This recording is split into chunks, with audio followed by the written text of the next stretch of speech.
Monsieur le procureur général honoraire, monsieur le recteur, monsieur le doyen, chers collègues, chères étudiantes, chers étudiants, chers amis, monsieur le procureur général, vous nous aviez accueillis chaleureusement à la Cour de cassation il y a un peu plus d'un an pour la signature d'une convention de partenariat entre la Cour et notre université.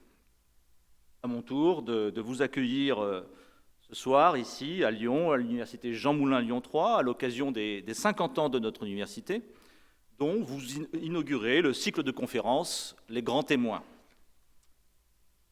Monsieur le procureur général, cher François Molins, vous êtes ici chez vous, dans une université de juristes, principalement de juristes, que vous connaissez déjà, puisque vous y avez enseigné il y a 30 ans, et dans une ville dans laquelle vous avez exercé également pendant un peu plus de 10 années. Alors nous sommes le 21 septembre, et cette date compte pour notre université. Il y a 50 ans, jour pour jour, se tenait l'assemblée constitutive de l'université Lyon 3, qui décida de se donner le nom de Jean Moulin à l'invitation d'un philosophe, François d'Agonet, qui motivait ainsi son choix. La culture, le droit ne peuvent pas ignorer ceux qui ont défendu un idéal. On m'opposera que Jean Moulin n'était pas un intellectuel au sens strict, ni un théoricien, mais les études ne doivent pas se couper du réel, de la vie, de la nation. Raison de plus pour rappeler le nom de ceux qui ont mis en avant le culte de la liberté. Nous avons ici, monsieur le procureur général, le culte de la liberté. Cet attachement à l'indépendance d'esprit, à la liberté de parole, consubstantielle à la liberté académique. Mais nous exerçons aussi depuis toujours notre métier d'enseignant-chercheur en regardant le monde en face, tel qu'il est. Notre université s'est forgée une identité singulière, celle d'une communauté où les valeurs ont permis de fonder une pratique, où l'idéal ne craint pas de fréquenter la réalité du monde.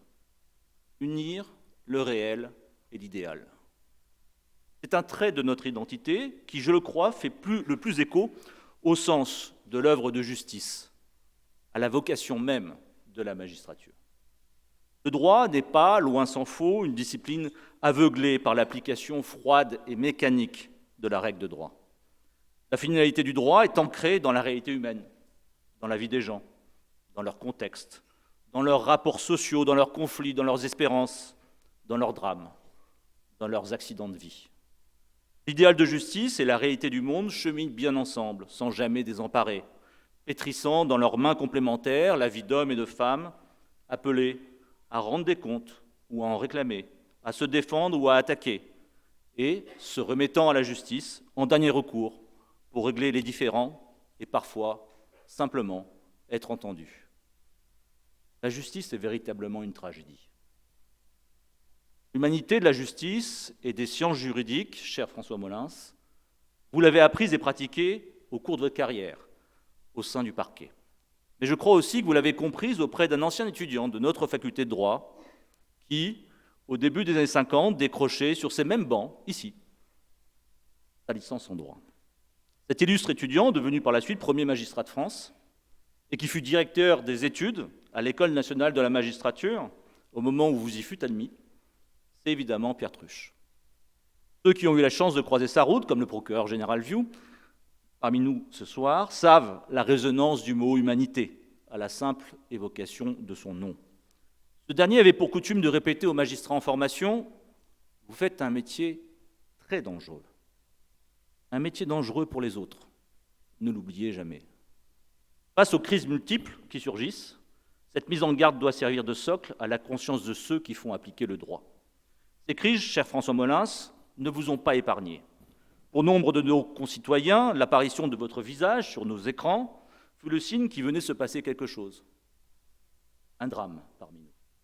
Le parquet ayant au moins en théorie l'apanage du droit de communiquer sur les procédures en cours, votre rôle, en pleine crise, a été de mettre des mots sur l'horreur et de la raison là où tout n'était plus que des raisons.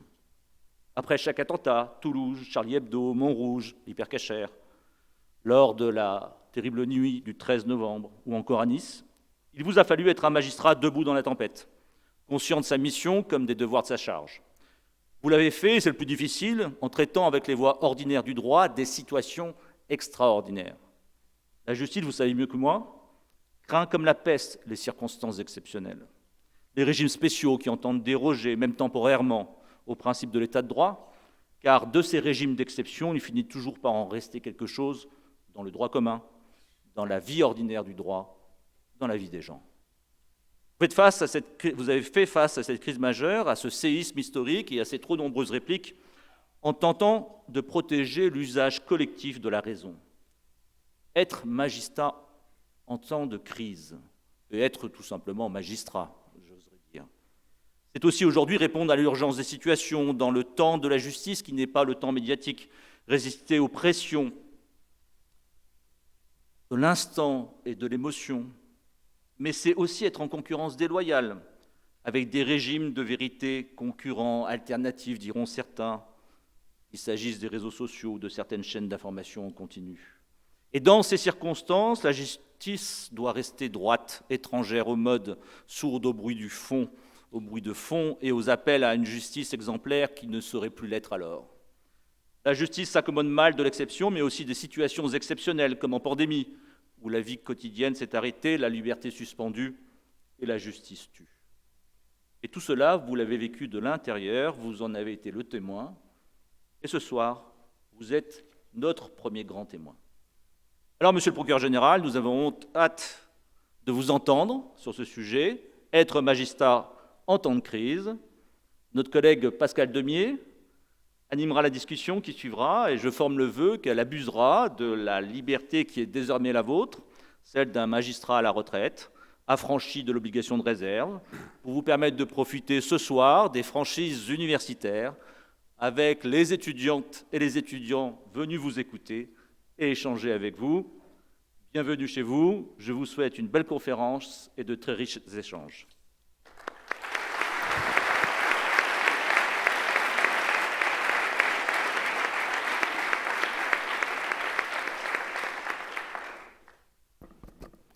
C'est branché. Ouais. Merci, Monsieur le Président, de vos propos de bienvenue. Mesdames et Messieurs les professeurs, Monsieur le Procureur général, mes chers collègues, chères étudiantes et chers étudiants, je suis à la fois très heureux et très fier d'être avec vous ce soir. Effectivement, ce jour un peu particulier, 21 septembre, hein, c'est pour le coup un véritable anniversaire, et je vais faire un vœu au début de ces propos. Ça fait 50 ans donc l'université Lyon 3 porte le nom de Jean Moulin, et je lui souhaite de le porter longtemps. Je trouve que ça a quand même plus de sens que ces noms d'universités mariés à des lieux géographiques, et je trouve qu'il y a un beau symbole à ce que Lyon 3 porte le nom de quelqu'un qui a incarné de telles valeurs et tellement bien incarné la République. Je pourrais évacuer le sujet très rapidement en évoquant un autre propos de Pierre Truche qui disait que quand on est magistrat, il faut traiter les affaires sensibles comme les affaires du quotidien. Ça ne voulait pas dire, je pense, qu'il fallait les traiter moins bien. Je pense que ça voulait dire simplement que, quelle que soit la période dans laquelle on se trouve, on est là pour appliquer une norme et remplir les missions qui sont les nôtres, notamment en termes d'application de la règle de droit et de protection des libertés. Mais effectivement, ça sera un peu court et je pense que vous attendez certainement autre chose. Donc je vais essayer de développer des propos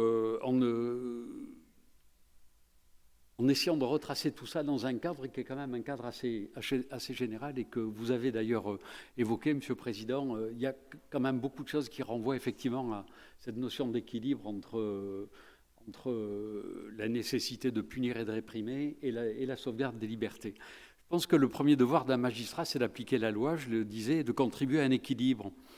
Un équilibre qui, comme l'explique très bien un de vos collègues je crois qu'il est dans l'université Provence-Côte d'Azur, le professeur de droit public Reynaud, dit que par son étymologie, il permet de s'identifier au droit, puisque le mot est formé de deux termes, celui de balance, donc la balance, le symbole de la justice, et celui d'égalité, un principe républicain fondamental.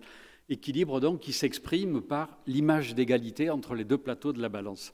Le magistrat, donc, il est homme ou femme d'équilibre, il est chargé d'appliquer la loi, mais il est aussi, au terme de l'article 66 de notre Constitution, chargé de protéger la liberté individuelle.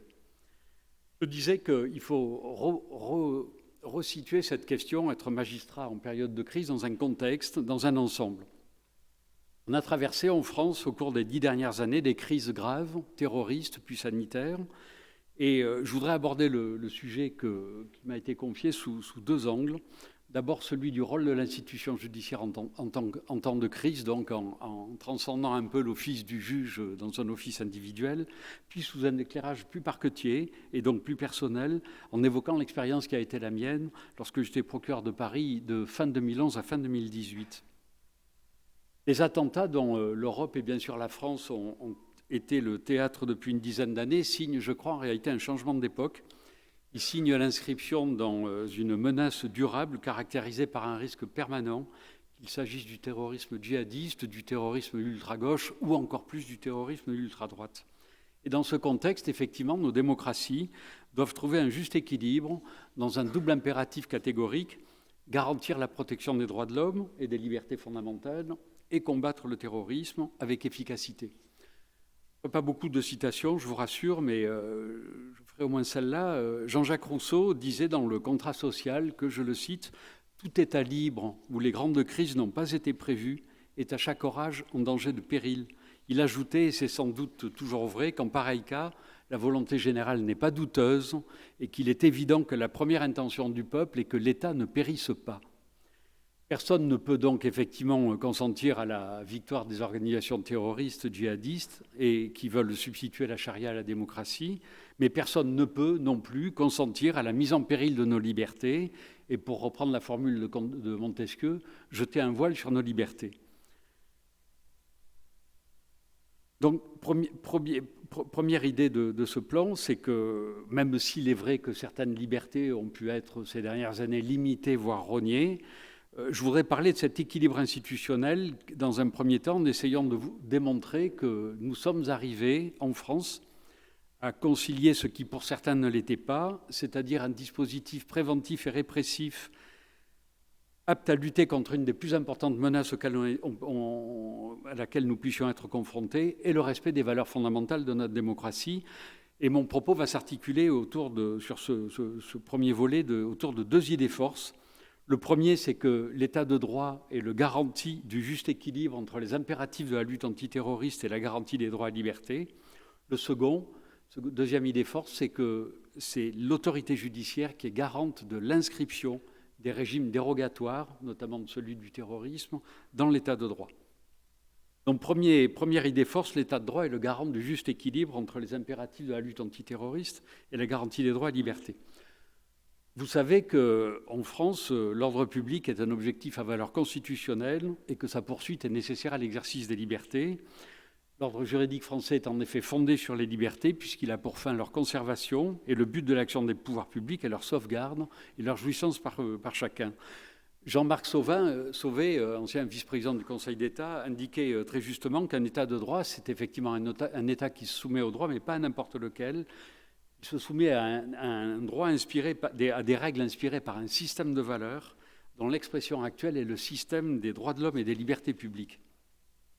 Dans notre pays, et je dis tout cela pour bien comprendre le rôle du juge, les principaux contrôles de l'État de droit sont les contrôles démocratiques, ceux du Parlement, les contrôles juridictionnels, administratifs, judiciaires et constitutionnels, et ceux des autorités indépendantes. Alors, chacun se souvient bien sûr des événements tragiques de l'année 2015, marqués par les attentats Charlie Hebdo, l'assassinat de la policière de Montrouge, l'attentat de l'Hypercacher à Vincennes, et puis, pour ne parler que des grands attentats, les attentats du vendredi 13 à Paris et à Saint-Denis. Mise en vigueur dans la nuit qui a suivi ces attentats du 13 novembre, puis prorogée par la loi à 6 reprises, je dis bien 6 reprises, l'état d'urgence s'est appliqué en fait pendant 2 ans, jusqu'au 1er novembre 2017, avec un certain nombre de lois de prorogation qui ont adapté le régime issu de la loi du 3 avril 1955. Je vous rappelle aux étudiants que la loi du 3 avril 1955, c'est celle effectivement qui institutionnalise et prévoit les contours et le contenu de l'état d'urgence en droit français, donc pour tenir compte des techniques actuelles, notamment dans le domaine de l'informatique et des communications électroniques. Et je rappelle aussi que pendant cette période, c'est assez important à souligner, la France avait fait application de la possibilité qui lui est ouverte par l'article 15 de la Convention européenne des droits de l'homme et des droits de l'homme de déroger temporairement et dans la stricte mesure où la situation l'exigeait aux obligations découlant de la Convention en cas de danger public menaçant la vie de la nation. Donc la France, effectivement, avait appliqué cet article qui lui permettait, en cas de besoin, de suspendre les effets de la Convention européenne, ce qui n'était pas rien. En fait, ces pouvoirs conférés par l'état d'urgence, ils ont été très largement utilisés. Une note de contexte, il y a plus de 4000 perquisitions administratives. J'ai retrouvé les chiffres, 754 assignations à résidence, 19 fermetures de lieux de culte, avec des mesures qui ont donné lieu à d'importants contrôles, notamment des juges, et qui ont conduit à d'importants développements de la jurisprudence. Alors, du côté du juge administratif, je ne vais pas développer le référé administratif, mais le contrôle a effectivement consisté à vérifier que les mesures prises au titre de l'état d'urgence étaient nécessaires, adaptées et proportionnées. Le juge judiciaire n'a pas été absent, puisque le contrôle a consisté chez nous à apprécier la légalité d'un acte administratif pour en écarter l'application et à intervenir pour toutes les mesures privatives de liberté conformément à l'article 66 de la Constitution. Et notamment, il y a 2 dossiers qui sont intéressants. Il y a une première espèce d'ailleurs qui venait d'un pourvoi formé contre un arrêt de la chambre de l'instruction de Lyon en matière de perquisition, où la Cour de cassation avait précisé que le contrôle du juge pénal ne s'entendait pas seulement de la décision servant de base aux poursuites, mais aussi des actes de procédure comme l'acte de perquisition. Donc effectivement, la régularité de l'acte de perquisition pouvait mettre à mal la régularité des poursuites subséquentes. Et de même, dans un arrêt du 3 mai 2017, la Cour de cassation avait considéré que le juge répressif restait compétent à l'occasion de la poursuite d'un prévenu qui n'avait pas respecté un arrêté d'assignation à résidence pris dans le cadre de l'état d'urgence et restait compétent, donc le juge judiciaire, pour apprécier la légalité de cet acte administratif. Alors, à l'époque, au contrôle du juge s'est ajouté le contrôle de vigilance, je dois dire, de l'Assemblée nationale et du Sénat, de l'ensemble des mesures prises dans le cadre de l'état d'urgence.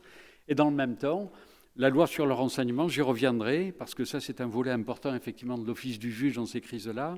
La loi sur le renseignement du 24 juillet 2015, qui, je vous le rappelle, avait renforcé les moyens dont disposaient les services de renseignement en matière notamment d'accès aux données de connexion, de géolocalisation, d'interception de sécurité, de sonorisation, de captation d'images, etc. En fait, donnant pour la première fois un cadre juridique à l'action des services de renseignement, avant cette loi, il n'y en avait pas. Cette loi a donc défini les procédés et mis en place pour contrôler leur mise en œuvre et mise en place donc une nouvelle autorité administrative indépendante. J'ai nommé bien sûr la Commission nationale de contrôle des techniques de renseignement. Enfin, la loi est allée au bout, puisque, là aussi je le rappelle, elle confie au Conseil d'État le contrôle juridictionnel des activités de renseignement, ainsi que celui des fichiers intéressant la sûreté de l'État, en instituant une procédure qui est intéressante et qui permet à la fois, en confiance contentieux, une formation spécialisée du Conseil d'État, une procédure particulière qui permet à la fois d'assurer la pleine information du juge, mais aussi le respect du secret de la défense nationale. Dernier élément de contexte, c'est bien sûr la sortie de ces états d'urgence avec la fameuse loi SILT, comme on dit, Sécurité intérieure et lutte contre le terrorisme, du 30 octobre 2017, qui va donner aux services de police des moyens différents de ceux de l'état d'urgence et destiné à renforcer la prévention des actes de terrorisme, qui prévoit effectivement un certain nombre de mesures, notamment ce qu'on appelait les MICAS, donc les mesures individuelles de contrôle administratif et de surveillance, qui prévoyaient aussi des pouvoirs nouveaux au préfet. Pour illustrer le propos que vous teniez tout à l'heure, Monsieur le Président, il faut toujours faire attention à l'usage qui sera fait des moyens nouveaux dont on sait qu'ils sont peut-être pertinents au moment où on les vote, mais je rappelle quand même que la loi SILT vote des pouvoirs nouveaux du préfet sur l'institution de périmètres de protection qui étaient faits pour lutter contre la menace terroriste. On a retrouvé ces périmètres de protection utilisés par les préfets il y a quelques mois quand il s'est agi de lutter contre les excès des manifestants qui contestaient le projet de loi de réforme des retraites. Ce n'était pas vraiment pour ça que le législateur avait adopté cette mesure. Ça illustre aussi bien quelque part aussi l'office du juge en termes de vigilance et de surveillance. Enfin, dans le même temps, Il faut rappeler que la procédure de question prioritaire de constitutionnalité a elle aussi été largement mise à contribution, puisque de mémoire, le Conseil constitutionnel, je parle sous le contrôle des publicistes ici présents, a dû déclarer au moins 4 types de mesures de police contraires aux droits et libertés que la Constitution garantit, et a fait en outre plusieurs réserves d'interprétation sur des textes qui lui étaient soumis. Donc on peut tirer effectivement de tout ça une conclusion. On a peut-être effectivement diminué des libertés et rogné certaines libertés, mais je pense, moi, que notre pays n'a jamais cessé d'obéir aux exigences d'impartialité et d'indépendance des juridictions de l'ordre judiciaire, notamment, mais je pourrais dire aussi administrative, au respect des droits de la défense et au droit à un procès équitable. Et puis je crois enfin qu'il a su résister à ce que j'appelle toujours les mauvaises tentations, puisque en France, au plan constitutionnel et conventionnel, il n'est pas possible d'autoriser, en dehors d'une procédure pénale fondée sur la commission d'une infraction, il n'est pas possible d'autoriser la rétention administrative d'un individu radicalisé, même s'il présentait des signes de dangerosité. Alors, je n'avais pas personnellement hésité à le rappeler dans une interview du journal Le Monde, fin août 2016, aux grandes dames d'ailleurs de certains politiques qui m'avaient reproché de me mêler de ce qui ne me regardait pas. Ça me donne l'occasion de rebondir sur l'obligation de réserve que vous évoquiez tout à l'heure, Monsieur le Président. L'obligation de réserve, elle est là pour préserver et assurer l'impartialité du magistrat. Ce n'est pas non plus une obligation au silence.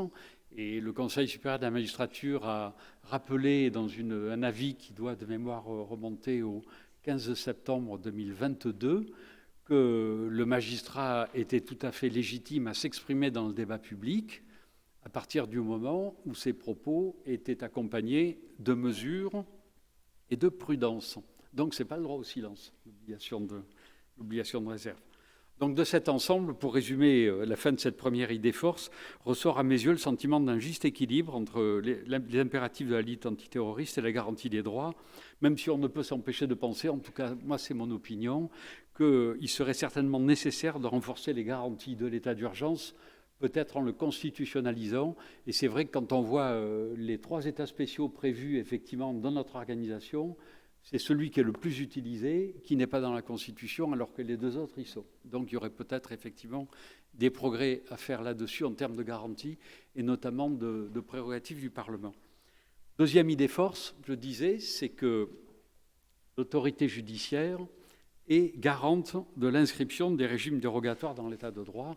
Et ça doit bien évidemment influer au quotidien sur l'office des magistrats qui rendent la justice dans notre pays. Je vais faire un peu d'histoire là-dessus pour expliquer comment on en est venu là et pourquoi cette idée force que je viens d'afficher, et qui renvoie en fait au processus de construction du dispositif antiterroriste français. En France, en réalité, quand on regarde l'évolution législative, on peut dire que le dispositif judiciaire antiterroriste s'est construit un peu à l'envers, pourrait-on dire. Le législateur n'est pas en effet parti d'infractions spécifiques pour le traitement desquelles il aurait défini un cadre de compétences, de procédures et de moyens, comme ça s'est fait par exemple en matière de criminalité organisée et de criminalité financière.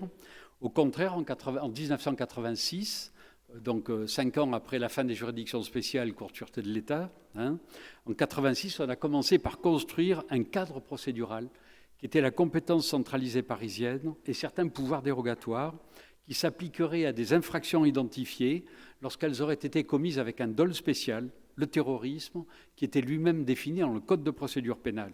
Et en réalité, c'est seulement avec le Code pénal de 1992 que sont apparues les infractions terroristes, d'abord sous l'angle de la circonstance aggravante terroriste, puis à partir de 1996, sous l'angle du droit pénal spécial, avec l'introduction dans notre droit pénal de l'association de malfaiteurs terroristes. Donc on peut dire en réalité que le droit antiterroriste, à la différence du droit pénal commun, s'est construit comme dérogatoire et véritablement comme extraordinaire au sens premier du terme, avant de ressembler davantage aujourd'hui à un des régimes dérogatoires parmi tant d'autres, tant ils se sont multipliés.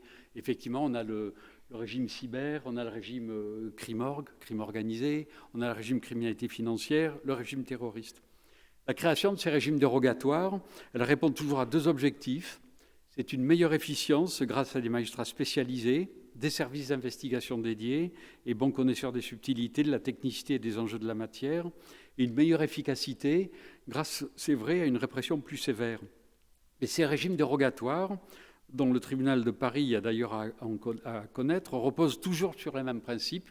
Ce n'est pas une juridiction spéciale, donc une juridiction comme la Cour de sûreté de l'État qui s'affranchissait des principes conventionnels et qui ne respectait pas véritablement les règles telles qu'on les connaît aujourd'hui du procès équitable, mais des juridictions spécialisées, ce qui est tout à fait différent, parce que des juridictions spécialisées, c'est des juridictions qui appliquent les règles de la procédure, qui appliquent les règles du droit commun, les règles du procès équitable, mais qui simplement est rendue par justice spécialisée, qui est rendue par des magistrats qui sont véritablement spécialisés et qui se sont spécialisés dans ces domaines.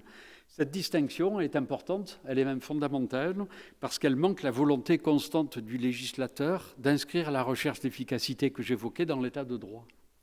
Et effectivement, depuis la suppression de la Cour de sûreté de l'État, il n'y a plus de juridiction spéciale en France pour les infractions civiles.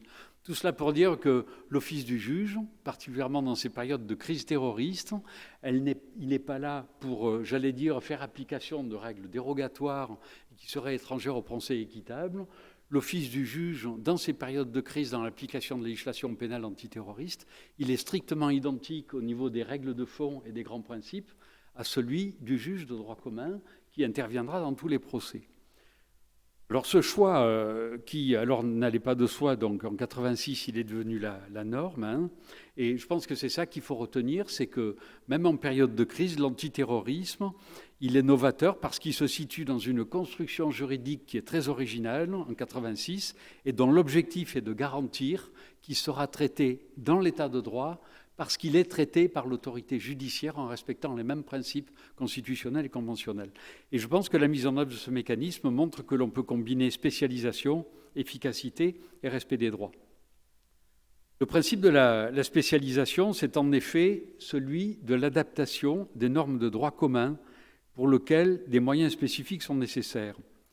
Cette adaptation, je le répète, elle implique que ce sont les mêmes magistrats qui sont en charge de ces domaines que ceux qui sont chargés du droit commun, nommés selon les mêmes critères et selon le même processus. Aujourd'hui, quelqu'un qui veut être juge d'instruction au pôle d'instruction de Paris, il est nommé juge Paris, comme tous les autres juges, même ceux qui vont faire de la circulation, et c'est le président du tribunal de Paris qui va choisir de l'affecter au pôle antiterroriste parisien pour qu'il soit juge d'instruction. Donc même critères, même processus, ce sont les mêmes droits qui sont ouverts à la défense, à la fois dans le suivi de la construction d'un dossier que dans la possibilité d'en contester la qualité juridique ou de fond. Ce sont les mêmes juges qui décident de la culpabilité et selon les mêmes critères qu'en droit commun. Contrairement à ce que disent certains, moi en tout cas c'est comme ça que je le vis, la présomption d'innocence ne disparaît pas en présence d'un risque d'attentat ou post-connaît dans une affaire terroriste. Et je pense que c'est le devoir des magistrats, y compris dans l'antiterrorisme, de veiller au respect des droits fondamentaux. On peut tout discuter de ces affirmations. Je sais qu'il n'y a pas beaucoup de décisions de relax ou d'acquittement dans les tribunaux correctionnels ou cours d'assises terroristes, mais il y en a quelques-unes.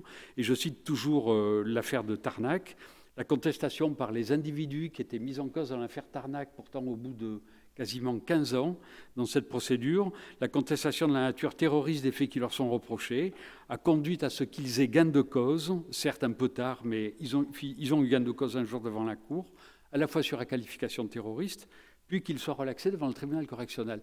Donc ça veut dire quand même quelque part aussi qu'on a un système qui fonctionne et qui, j'allais dire, à un moment donné, peut avoir suffisamment de hauteur et de recul pour tirer les conséquences de procédures mal articulées ou de procédures qui seraient entachées d'irrégularité.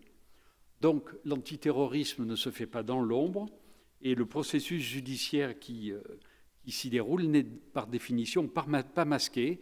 On n'est pas comme par exemple en Espagne où les juges d'instruction peuvent instituer le secret et empêcher d'accéder à la procédure terroriste pendant des semaines ou des mois. Chez nous, la défense et les parties civiles ont le même accès à la procédure que celui qui existe en droit commun et les procès sont publics. La phase renseignement, qui, elle, par hypothèse, est plus confidentielle, est elle-même beaucoup plus claire aujourd'hui, en ce sens qu'elle est encadrée et contestable juridiquement. Je vous ai dit tout à l'heure que la loi du 24 juillet 2015, que je trouve on présente parfois de façon un peu caricaturale, cette loi, en encadrant la mise en œuvre des techniques de renseignement et en ouvrant une possibilité de contestation devant le juge administratif, elle a fait entrer cette phase de l'antiterrorisme de façon beaucoup plus certaine dans l'état de droit. les possibilités de judiciarisation qui en découlent, et dont je parlerai plus précisément tout à l'heure dans le cadre des relations qui étaient les nôtres avec eux au parquet de Paris, parce que c'est intéressant, a fait entrer, je pense, cette phase de l'antiterrorisme de façon beaucoup plus certaine dans l'état de droit. Et les possibilités de judiciarisation qui en découlent conduiront, je pense évidemment aussi, à une transparence renforcée, je pense que ça a commencé, et pourront donc conduire aussi au prolongement de l'état de droit. Autre exemple, la loi toujours SILT, la fameuse loi SILT du 30 octobre 2017, a confié, je le rappelle, au juge judiciaire, le juge des libertés et des détentions à Paris, l'autorisation, après avis du parquet de Paris et donc aujourd'hui du FNAT, de réaliser des visites domiciliaires administratives. C'est une procédure qui ressemble un peu à un ovni, qu'on a un peu du mal à imaginer en termes d'orthodoxie juridique, puisque c'est un préfet autorité administrative qui va demander, qui présente une requête en perquisition, qui va être autorisée par un juge judiciaire, le JLD, après avis du parquet, qui a la possibilité, s'il estime que les faits sous-tendant la requête du préfet caractérisent déjà une infraction d'association de malfaiteurs terroristes, d'ouvrir une enquête d'initiative. Là aussi, le système fonctionne. Quand j'étais à Paris, le juge des libertés de la détention refusait, grosso modo, 10% des requêtes qui étaient présentées par les préfets. Soit parce que, le plus souvent, parce qu'ils estimaient qu'elles n'étaient pas suffisamment motivées. Donc, je le répète, je pense que le développement des régimes dérogatoires, et plus spécifiquement la densification de l'antiterrorisme, s'est inscrit dans notre pays dans le cadre plus large du renforcement de l'autorité judiciaire. On dit souvent que ces lois de 2015 et tous ces événements ont porté au pinacle les services de renseignement. Moi, je suis désolé, je pense exactement le contraire. C'est en tout cas ce que j'avais vécu. Je pense que le développement de tous ces régimes dérogatoires s'est inscrit en France dans un cadre plus large de renforcement de l'autorité judiciaire. Et parce qu'effectivement, ils s'inscrivent dans l'état de droit, parce qu'au bout du compte, vous allez de toute façon avoir des magistrats qui vont être là pour apprécier ce processus de judiciarisation du renseignement dont je vais parler tout à l'heure, et qui finalement, de toute façon, auront le dernier mot. Et là-dessus, je pense que composé de juges indépendants et de procureurs, qui, s'ils sont statutairement sous l'autorité du garde des Sceaux, c'est vrai, ne reçoivent plus d'instructions individuelles depuis la loi du 25 juillet 2013, je pense que l'autorité judiciaire, par son indépendance et par son impartialité, elle est et elle reste le garant juridique de l'état de droit.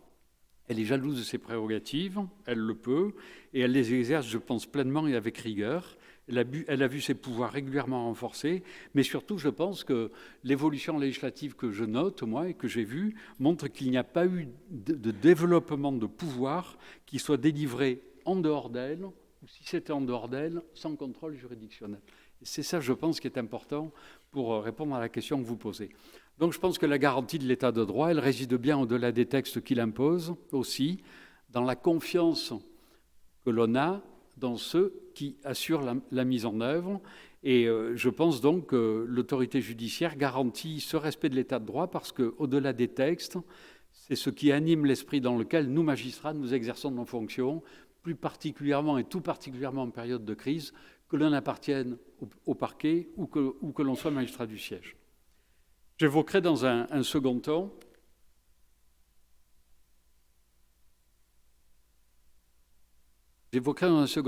l'expérience qui a été la mienne comme procureur de Paris dans la lutte antiterroriste, et je l'évoquerai à travers les rapports du parquet avec les services de renseignement, puis à travers l'exercice des compétences multiples qui étaient les nôtres à l'époque au parquet de Paris en cas d'attentat.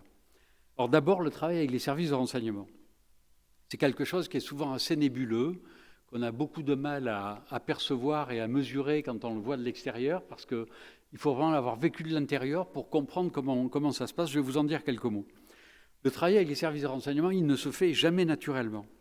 Et il impose toujours de développer une relation très spécifique qui est en fait fondée sur la confiance, et particulièrement en temps de crise.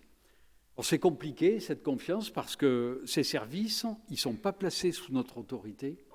On n'a pas d'autorité à proprement parler sur les services de renseignement, comme on peut dire qu'on a la direction de la police judiciaire, ou son contrôle ou sa surveillance. Ils ne sont pas placés sous notre autorité. Leur travail se fait dans un cadre purement administratif, qui est placé sous le contrôle auquel je faisais référence tout à l'heure, de la CNCTR et du Conseil d'État. Mais les services de renseignement, ce n'est pas très vrai en matière de crime organisé, c'est particulièrement vrai en matière d'antiterrorisme. Les services de renseignement, ce sont ceux qui nous communiquent les éléments qui sont indispensables à la compréhension du contexte. Sans eux, souvent, on aurait beaucoup de mal à le comprendre. Et qui sont ceux qui vont détecter l'essentiel des situations, qui vont devenir, après la phase de judiciarisation, des procédures judiciaires d'association de malfaiteurs terroristes et qui vont permettre de venir déjouer des attentats. Alors, cette relation de confiance, elle existe et elle existait quand j'ai quitté le parquet de Paris avec les deux grands services de renseignement intérieur et extérieur, DGSI et DGSE. Elle s'est construite, je pense, en respectant, c'est important de le dire, la marge de manœuvre des services de renseignement et dans le respect de l'indépendance de la justice. La judiciarisation des procédures, elle a beaucoup évolué ces dernières années dans sa préparation. Et c'est important de le comprendre pour bien réaliser ce que peut être l'office du procureur, particulièrement en période de crise. Alors, d'une simple transmission d'un article 40 du Code de procédure pénale, donc je rappelle pour l'article 40, c'est l'article qui fait obligation à toute autorité constituée d'aller dénoncer au procureur l'infraction dont il a connaissance. Donc, d'une simple transmission à l'article 40, qui est assez proche de ce qui existe en droit commun, lorsque sur le fondement des déclarations d'un indicateur, on va ouvrir une procédure de trafic de stupéfiants, cette judiciarisation, elle est en fait le fruit et le résultat d'échanges réguliers, échanges qui se font quotidiennement, tant sur les stratégies générales que sur les dossiers individuels, entre le parquet de Paris, le PNAT aujourd'hui et les services de renseignement. Ces deux domaines, effectivement, très cloisonnés, avec une séparation qui est entre l'administratif et le judiciaire, qui est très clairement posée entre prévention et répression. Le renseignement, en fait, il doit cesser dès lors qu'une infraction à la loi pénale est constatée, et on va alors passer dans la phase judiciaire. C'est quelque chose qu'a rappelé à plusieurs reprises, notamment 2 reprises, dans des décisions du 23 janvier 2006 et 23 juillet 2015, le Conseil constitutionnel. Ces 2 cadres, administratifs et judiciaires, qui sont exclusifs l'un de l'autre. Le judiciaire prime toujours sur l'administratif. On ne peut pas voir en France ce que je me souviens avoir vu dans certains pays d'Afrique où un attentat, on ouvre une enquête et dans le temps de l'enquête et de l'instruction avec du juge d'instruction de saisie du dossier, on voit les services de renseignement qui vont conduire des perquisitions administratives. Ça, ce n'est pas possible en France. Ou c'est administratif ou c'est judiciaire. Mais une fois que c'est judiciaire, il y a une primauté du judiciaire sur l'administratif et le service des renseignements, comme service de renseignement, va s'arrêter. Donc, en théorie, c'est dès la constatation de l'infraction que le renseignement doit être judiciarisé. Cette judiciarisation, elle va prendre la forme d'un rapport rédigé par le service de police judiciaire du service de renseignement, donc la branche judiciaire de la DGSI en général, sur la base d'éléments recueillis. Donc, c'est un rapport de judiciarisation qui va blanchir le renseignement, le déclassifier, qui est en général assez elliptique, mais qui doit quand même être toutefois assez détaillé pour motiver l'ouverture d'une enquête judiciaire, qui fait qu'on va repartir à zéro. Les interceptions judiciaires vont se substituer aux écoutes administratives, surveillance, etc. Or, ce processus de judiciarisation, c'est important de le comprendre, il est mené en concertation avec le parquet. Tant en ce qui concerne le moment que la forme et son opportunité, c'est-à-dire que les éléments à faire figurer dans le rapport de judiciarisation vont être évalués entre le parquetier, le magistrat du parquet, et l'enquêteur de la DGSI dans un climat, je disais, de confiance et de transparence. Or, ce principe de judiciarisation, il est rarement discuté, mais le parquet pourrait tout à fait estimer que les éléments sont en l'état insuffisant pour motiver l'ouverture d'une enquête préliminaire, que le renseignement n'est pas suffisamment mûr, ce qui conduit alors à différer la judiciarisation. Lorsqu'après l'affaire Mera et l'affaire... tout le monde s'est un peu réveillé et a voulu vider toutes les affaires qu'il y avait en fond de tiroir. Je me souviens très bien que la DCRI de l'époque était venue nous voir avec une quinzaine de procédures dans lesquelles ils voulaient absolument qu'on judiciarise et qu'on ouvre des enquêtes. Et bien, sur cette quinzaine de procédures, on en a pris 11 ou 12 de mémoire. Et sur 3 d'entre eux, on les a renvoyés à leurs chères études en leur disant qu'on n'était pas là pour être instrumentalisés et faire des perquisitions dans des dossiers qui ne tenaient pas la route, qui ne portaient pas suffisamment d'éléments pour recevoir une qualification d'association de malfaiteurs terroristes. Et donc, il fallait qu'ils continuent à travailler et qu'ils reviennent nous voir plus tard. Dans le cadre de cette judiciarisation, le parquet, là aussi particulièrement en période de crise, il a une mission particulière, c'est celle de veiller à la loyauté de la preuve. Et donc de veiller, pour qu'un renseignement puisse être utilisé, à ce que il ait été obtenu loyalement, que la preuve ait été obtenue loyalement, et sans qu'il ait été recouru à des investigations qui ne seraient pas admissibles, et donc sans provocation d'infraction. Alors le service de renseignement, il a bien sûr le choix du moment de la judiciarisation. Par définition, on ne les contrôle pas, on ne sait pas ce qu'ils font. On ne peut pas les contrôler puisque leurs activités nous échappent totalement. En général, la judiciarisation, elle se fait lorsqu'il faut avoir recours à des moyens d'investigation dans un cadre judiciaire, dans une perspective de recueil de preuves, ou lorsque des moyens coercitifs doivent être mis en œuvre. En général, c'est quand il faut aller interpeller quelqu'un ou quand il faut décerner un mandat. On a vu en période de crise que, de façon très, très forte, il y avait toujours un arbitrage à faire entre ne pas judiciariser trop tard, parce que si on judiciarise trop tard, d'abord on risque d'avoir un passage à l'acte du terroriste qu'on suit, et puis on a un risque de déperdition des preuves recueillies dans un cadre administratif. Ne pas judiciariser non plus trop tôt, parce que si on judiciarise trop tôt lorsque le renseignement n'est pas mûr, on risque de ne rien démontrer en judiciaire avec des techniques d'enquête classiques.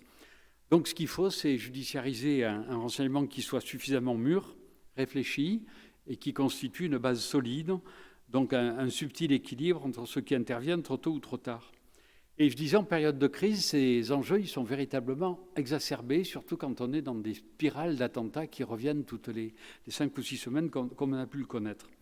On s'est aperçu, en fait, en période de crise, que le processus de judiciarisation, il est devenu de plus en plus précoce, et la frontière est apparue de plus en plus mince entre des indices permettant d'évaluer et de corroborer une menace justifiant la mise en place de techniques de surveillance administrative et les indices susceptibles de caractériser des actes préparatoires d'un projet d'action violente.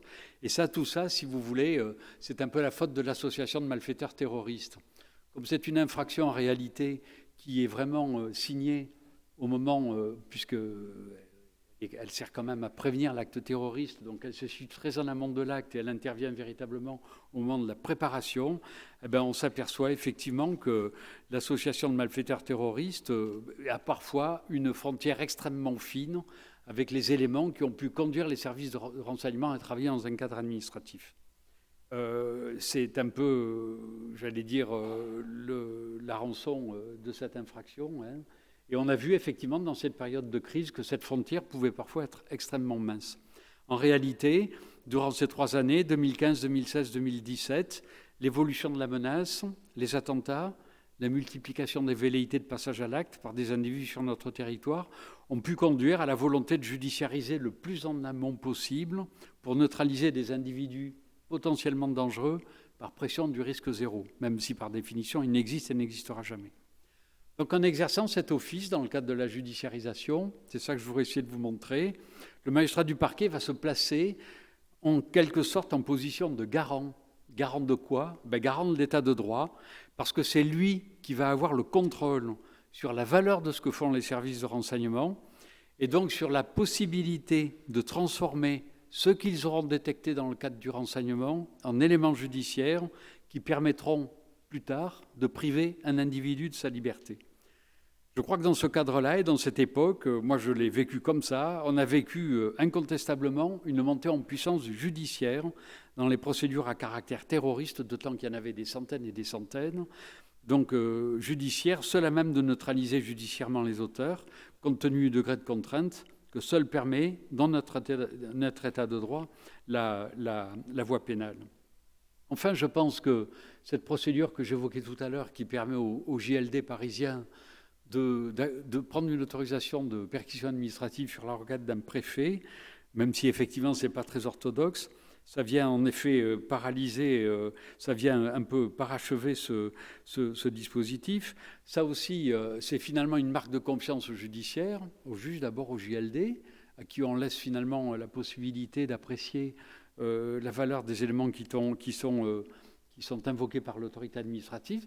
Et puis ça donne aussi en quelque sorte un droit de tirage au procureur, parce qu'il suffira que le procureur terroriste estime que la requête telle qu'elle est libellée contient suffisamment d'éléments permettant de penser qu'une association de malfaiteurs terroristes est en train de se commettre, et automatiquement il va arrêter, stopper net le processus dépôt de la requête, il va judiciariser d'office, et il ouvrira son enquête pour association de malfaiteurs terroristes. Donc je pense que ça aussi, c'est quelque part la marque, et en tout cas une sorte de marqueur de confiance vis-à-vis de l'autorité judiciaire qu'on a voulu à un moment donné, même si encore je reconnais que ce n'est pas très orthodoxe, on a voulu instituer en garde-fou des pouvoirs qu'on voulait donner à l'autorité administrative. Alors, j'en terminerai avec le rôle du parquet en matière d'attentats terroristes. On était bien sûr à cette époque dans une période de choc et de violence inouïe. On a été confronté à des événements hors normes qui ont nécessité bien sûr la mise en place de dispositifs exceptionnels de mobilisation. Certaines attaques ont été des surprises totales pour certaines, moins grandes pour d'autres. C'est vrai que Charlie Hebdo, c'était, j'allais dire, une demi-surprise dans la mesure où on savait que Charlie Hebdo et Charb étaient une cible des terroristes depuis le début des années 60.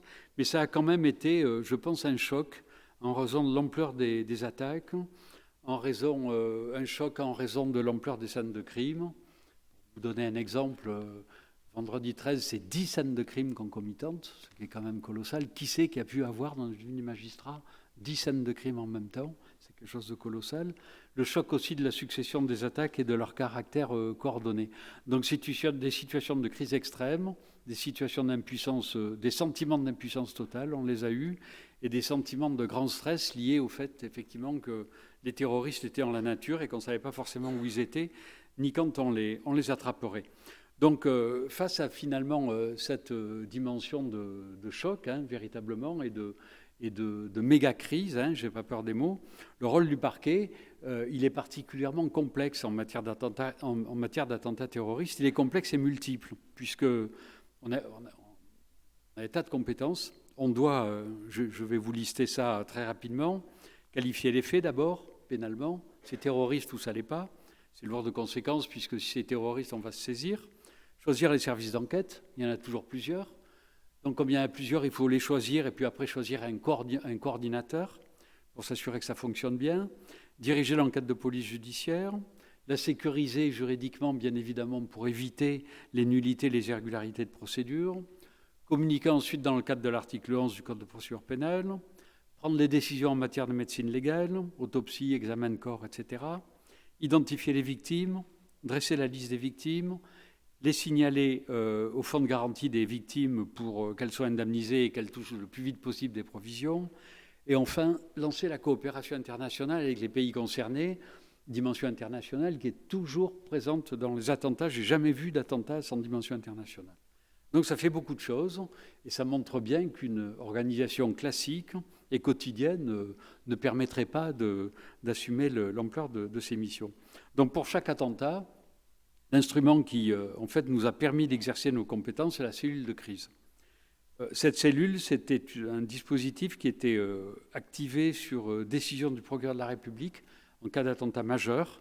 On l'a mis en œuvre pour Sarcelles-Torcy, Mera, Charlie Hebdo, vendredi 13 et l'attentat de Nice. Donc 5 fois, qui était constitué à partir... Alors, la cellule de la section antiterroriste du parquet de Paris à l'époque, début 2015, c'est 8 magistrats, c'est pas énorme, et auxquels pouvaient s'adjoindre des magistrats qu'on prélevait sur une liste dite de crise établie au sein du parquet de Paris et qui comportait à l'époque une trentaine de noms. Donc ça permettait d'avoir des renforts et d'armer, c'est véritablement le mot, cette cellule de crise qui fonctionnait H24, 7 jours sur 7, et qui permettait d'assurer au sein du palais de justice, c'était sous les toits, juste à côté de la Sainte-Chapelle, une permanence de magistrats et de greffiers entièrement dédiés à la gestion de l'événement, ayant suscité son activation. Et je le disais, donc, joignable 24 heures sur 24 par l'intermédiaire d'un numéro unique, en assurant bien sûr le gîte, le couvert, tout, l'intendance, repas sur place. On avait même des lieutenants de la protection civile qui étaient là.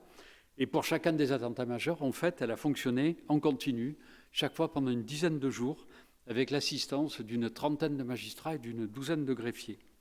Alors sa mission, c'était d'assurer la gestion de la crise et donc d'assurer la conduite centralisée de l'action publique fondée sur la compétence nationale du parquet de Paris en matière de terrorisme et d'autre part une direction effective et coordonnée des enquêtes diligentées par les services répartis sur l'ensemble du territoire national. C'est des enjeux d'importance. Charlie Hebdo et Vendredi 13, c'est à peu près 1 millier d'officiers de police judiciaire qui vont travailler ensemble.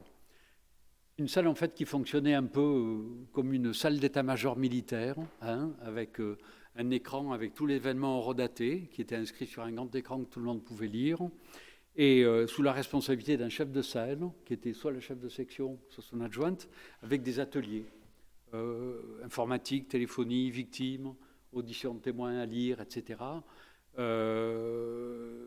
Et qui donc fonctionnait, je l'ai dit, jour et nuit.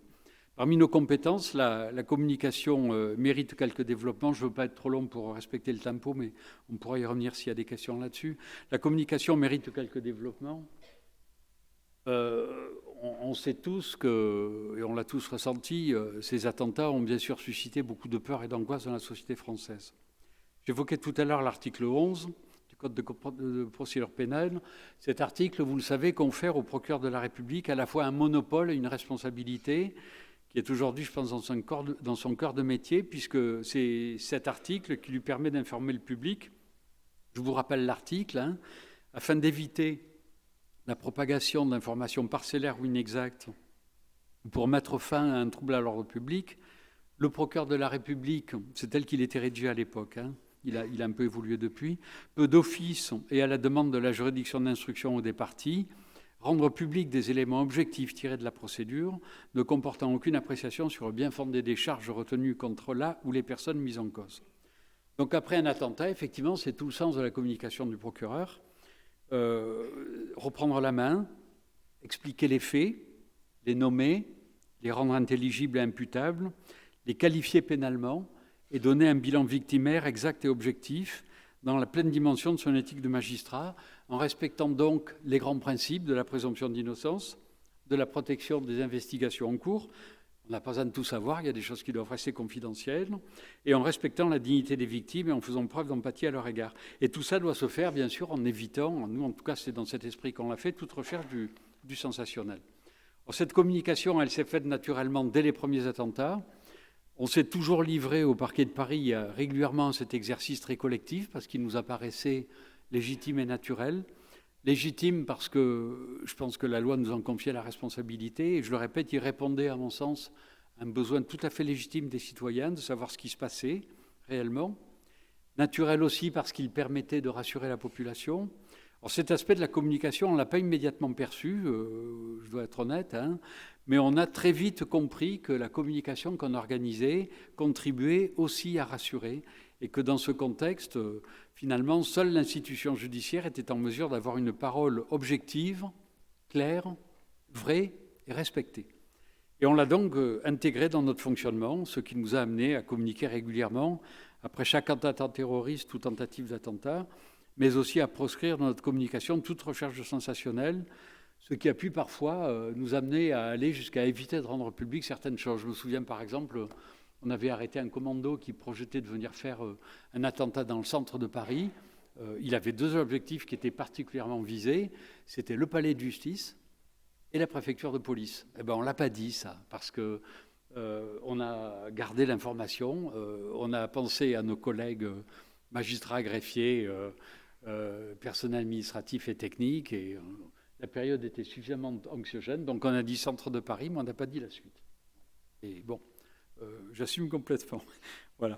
Donc j'espère qu'on a pu ainsi, au parquet, tout au long de ces années, contribuer à renforcer la confiance du public, mais je crois que c'est aussi un exercice qui est important sur l'office du magistrat en période de crise, c'est que c'est encore plus important qu'en période normale pour le citoyen d'avoir confiance dans les institutions, et notamment dans l'institution judiciaire. Et je pense que la confiance, elle résulte aussi de la transparence et de cette dimension communication qui doit être portée par les acteurs judiciaires. J'en terminerai très vite en évoquant très rapidement les relations avec les politiques. Je vais quand même en dire un mot pour ne pas les oublier. Même, on pourra y revenir si vous voulez aussi. En matière de terrorisme, le rapport avec le politique, il est spécifique parce que la nature de la matière les conduit à s'y intéresser au plus haut niveau. Et c'est légitime, j'assume ce que je dis, parce que c'est aussi à ces autorités politiques qu'il revient d'assurer la continuité du fonctionnement de l'État et au-delà de la société. Donc l'équilibre, il est à trouver entre le respect des prérogatives de l'autorité judiciaire, qui vont garantir juridiquement et techniquement le fonctionnement de l'état de droit, et celle des autorités politiques, qui doivent en être, elles, la garantie morale du fonctionnement de l'État, mais aussi de l'indépendance et de l'impartialité de la justice. Ce que je voudrais dire là-dessus, c'est que tout au long de mes fonctions de procureur Paris, j'ai eu à diriger la conduite judiciaire de la suite d'attaques terroristes sous le mandat, j'ai compté, c'est très précis, 3 présidents de la République, 5 premiers ministres, 6 ministres de l'Intérieur et 4 gardes des Sceaux. Je vous assure que dans aucune situation, je n'ai jamais eu à contrer des interférences sur l'exercice de mes fonctions, que j'ai toujours exercé avec la plus grande indépendance.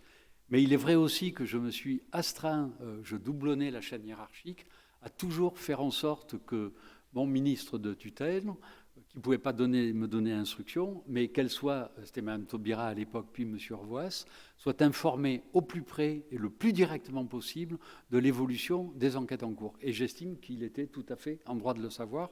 Je n'aurais pas imaginé un garde des Sceaux arriver dans un conseil de défense ne sachant rien devant le président de la République et le ministre de l'Intérieur qui, eux, savaient tout, dans ses moindres détails.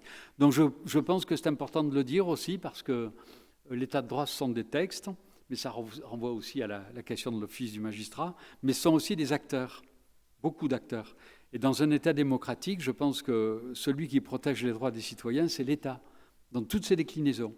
Et s'il faut évidemment que le cadre juridique assure que les principes démocratiques soient respectés, je crois aussi qu'il faut se garder de ne pas sombrer dans un excès inverse qui, par crainte de voir les libertés atteintes, reviendrait à mettre en cause la confiance que l'on doit avoir dans l'aspiration des institutions et particulièrement de l'institution judiciaire à fonctionner démocratiquement, dans le respect du droit et dans la transparence à l'égard de nos concitoyens.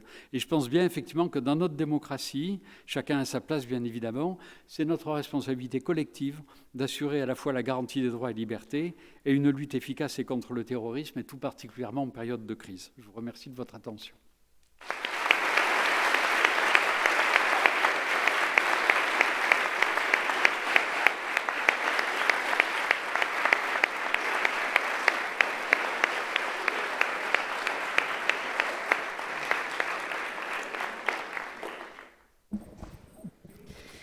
Merci beaucoup, François Molins. Je crois que les applaudissements qui viennent de vous être adressés en disent très très long sur tout l'intérêt de votre propos qui arrive à concilier à la fois une profondeur d'analyse sur l'état de droit comme fondement de l'autorité judiciaire et essence même de sa mission, et une expérience pratique en situation de crise qui éprouve le magistrat jusque dans ses valeurs.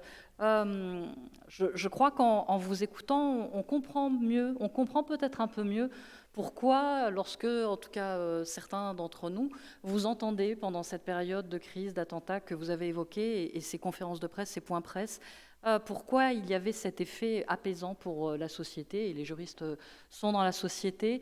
Vous l'avez dit, il fallait une parole objective, claire, respectée, mais je crois que ce que l'on sentait également à travers votre prise de parole, c'était justement l'état de droit. L'état de droit qui était là, qui restait là, et qui était capable, dans une situation, vous avez parlé de choc, vous avez parlé de peur, c'était vraiment ça, c'était de la sidération également, et où cet état de choc pouvait aboutir rapidement à toutes les dérives et tous les extrémismes. L'état de droit venait rappeler sa présence et que tout allait se dérouler en réponse à la violence, tout allait se dérouler dans le respect de l'état de droit.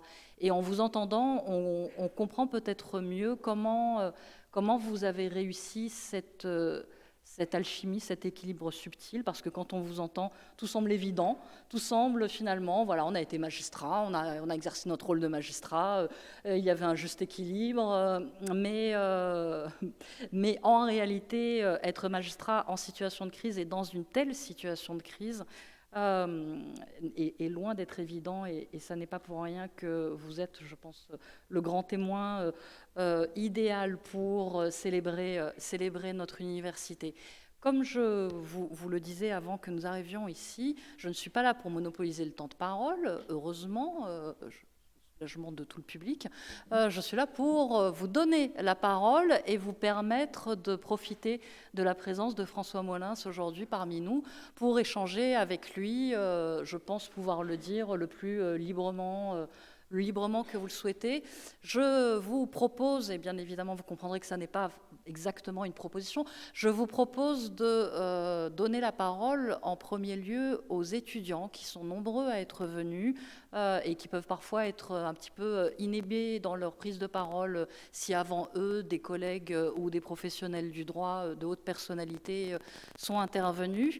Donc si ils le souhaitent, j'invite tous les étudiants et toutes les étudiantes qui souhaiteraient échanger avec François Molins à prendre la parole en vous, si vous le faites, en n'hésitant pas à vous présenter et notamment à dire en quoi vous êtes étudiant, quelle année, où vous êtes, qui vous êtes, si vous le souhaitez.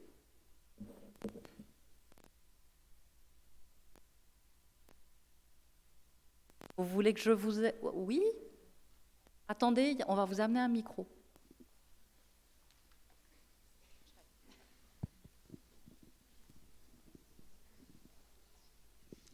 Bonjour, merci pour vos propos, Monsieur Molins, et merci d'être venu ici. J'avais une question, et ça va rejoindre ce que vous avez dit à la fin de votre discours, votre intervention, sur évidemment l'indépendance du parquet, la question habituelle. Parce qu'aujourd'hui, on sait, et vous l'avez dit, que le parquet est indépendant fonctionnellement. La question ne se pose plus vraiment. Et il reste quand même la question un peu de l'arlésienne de l'indépendance statutaire du parquet. Et je me posais la question de savoir si une indépendance statutaire aujourd'hui, une réforme, qui a d'ailleurs été appelée par le nouveau procureur général près la Cour de cassation récemment, changerait concrètement, réellement les choses, étant donné qu'une indépendance fonctionnelle est déjà en place. Est-ce que ça renforcerait l'état de droit? Est-ce que ça renforcerait réellement l'indépendance du parquet? Voilà, quelles seraient, d'après vous, les conséquences concrètes d'une réforme qui donnerait son indépendance statutaire au parquet aujourd'hui? Oui, alors, vous connaissez bien le statut du parquet. On parle d'indépendance, là, mais en se situant dans le traitement des affaires individuelles, puisqu'il y a quand même un caractère hybride dans le statut du parquet.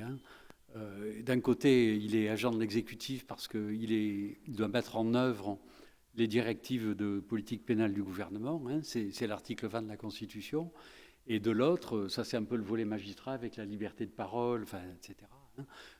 Il est effectivement amené à gérer les affaires individuelles, effectivement, depuis la loi du 25 juillet 2013, avec ce couperet qui est tombé et qui interdit au garde des Sceaux de lui donner des instructions dans les affaires individuelles. Donc, moi, j'ai toujours considéré que dans ma vie de parquetier, il y avait un avant et un après avec ce texte, et que depuis, effectivement, la loi de 2013, le ministère public avait véritablement acquis une sorte d'autonomie décisionnelle par rapport aux politiques. Alors, je pense que l'indépendance, il l'a. Après, bon, toutes les questions d'indépendance, c'est de toute façon toujours, il faut bien être conscient du fait qu'il y a à la fois la dimension statutaire et la dimension personnelle, parce que vous aurez de toute façon beau donner les plus grandes garanties du monde à des gens qui n'ont pas d'échine et pas de colonne vertébrale suffisante pour se tenir droit, ça ne suffira jamais. Donc c'est vraiment un double exercice. Alors, pourquoi je pense que l'indépendance, elle existe. Je pense que le mérite d'une réforme du parquet aujourd'hui, ça serait surtout de régler un certain nombre de choses et de renforcer des garanties statutaires pour en réalité mettre fin à une forme de suspicion qui existe aujourd'hui et qui fait qu'on fonctionne sur une base qui est quand même éminemment fragile. Vous connaissez le régime, les parquetiers, on est nommés sur avis simple du CSM, contrairement au juge pour lequel c'est un avis conforme qui est exigé, c'est un avis simple qui est dans la Constitution, avec une pratique qui dure maintenant depuis 14 ans, qui est suivie par le gouvernement, et qui consiste à suivre systématiquement les avis défavorables donnés par le Conseil supérieur de la magistrature. Le problème, c'est que ce n'est pas dans la Constitution, ça. Et si demain, on a un parti, on va dire, moins raisonnable et plus extrémiste qui arrive et qui décide de rompre avec cette pratique, on ne sera pas protégé et on retombera dans les mêmes errements. Donc c'est quelque chose déjà qui serait intéressant. La question qui peut se poser après, c'est celle de savoir, elle fait moins l'unanimité que la première, encore qu'il n'y a pas aujourd'hui, je pense qu'il n'y a pas aujourd'hui dans notre pays de consensus politique pour faire cette réforme. Elle est bloquée depuis 20 ans. Il y a deux autres choses qui pourraient être faites pour aller plus loin. La première, ça serait de mais on est loin sur 30 ans de crise, là. La seconde, ça serait effectivement se poser la question, moi je suis de ceux qui pensent que oui, est-ce qu'il faudrait donner la possibilité au CSM de choisir les membres du parquet général à la Cour de cassation, les procureurs généraux et les procureurs? Voilà. Moi je suis de ceux qui pensent que oui, parce que je pense que le CSM ne ferait pas plus mal que le gouvernement. Il n'y aurait plus aucune suspicion sur la nomination des plus hauts parquetiers français, et ça ne gênerait de toute façon pas la mise en œuvre des politiques pénales, puisque on est hiérarchisé, et dans la loi statutaire, l'ordonnance de 58, tout le ministère public est placé sous l'autorité hiérarchique du garde des Sceaux.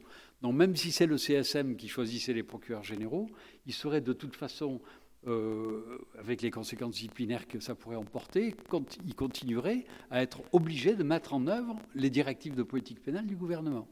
Et dernière chose qui pourrait intervenir, ça c'est pas dans votre question mais je le rajoute, la loi Taubira s'est pas penchée là-dessus. Ce qu'il faudrait peut-être, c'est préciser davantage le fait que, même si la plupart ne le font pas, préciser qu'on ne fait pas remonter des procès-verbaux au ministère de la Justice. Ça ne se fait pas, mais ça a pu arriver. Tout comme on n'a pas à rendre compte d'actes à venir, et notamment de perquisitions à réaliser les jours après. La loi aurait pu le dire, ça, quand elle a prohibé les instructions individuelles en 2013, elle ne l'a pas fait. Voilà un peu comment répondre à votre question. Mais encore une fois, l'indépendance pure et totale, on ne l'aura jamais, puisqu'on n'a pas à l'avoir par rapport à l'article 20 de la Constitution. Simplement, l'objet, c'est effectivement d'avoir des garanties statutaires suffisantes qui nous protègent, qui est une base normative qui soit aujourd'hui suffisamment solide, et puis mettre fin à ce venin de la suspicion et éviter ces polémiques qu'il y a, que j'ai eu moi aussi quand j'ai été nommé procureur Paris. Quand j'étais nommé procureur Paris en 2011, on m'a accusé d'être un suppôt du pouvoir et de venir à Paris pour étouffer les dossiers. Voilà. Mon successeur a droit à la même polémique, et ça continuera. C'est peut-être ça qu'il faut essayer d'arrêter. Oui. Alors, d'abord, je vous ai vu en premier, monsieur. Ensuite, alors, monsieur. Ah. Et ensuite, une étudiante qui est juste en dessous, lui.